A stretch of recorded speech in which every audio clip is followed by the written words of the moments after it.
Four things. First, I think, we talked about getting the macro fiscal right, because that's sort of the foundation for everything else. Malaysia, Indonesia, to some extent, got the macro fiscal right in terms of, the fiscal resources, as well as overall management of the macroeconomy, inflation, exchange rate. And, second, investing in human capital.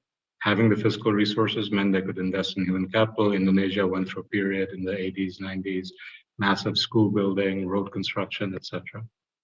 Third, like Nigeria, Malaysia, Indonesia, one of the big policy or political imperatives has been increasing domestic value added.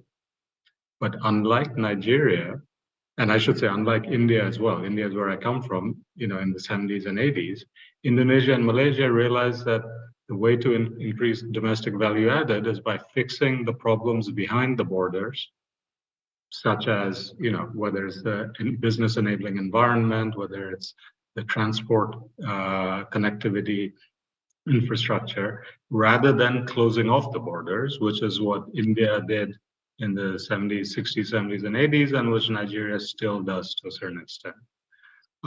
So in other words, having the confidence that, look, if we fix the behind the border issues, our firms, we have enough potential, we have enough dynamism that our firms, our entrepreneurs can compete with the rest of the world.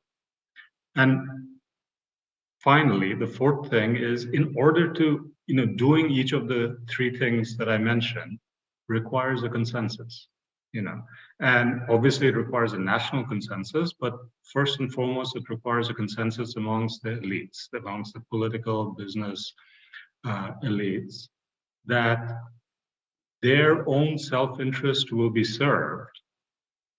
Let me put it crudely, that they will get a bigger slice of the national pie if the national pie grows, rather than trying to squabble over a bigger slice of the pie when the national pie is in fact shrinking. So there were periods in Malaysia, Indonesia, where that kind of light bulb went off among the political and business elites. And so there was then a consensus about the first three things that I said. That light bulb is perhaps yet to go off here in Nigeria. Thanks.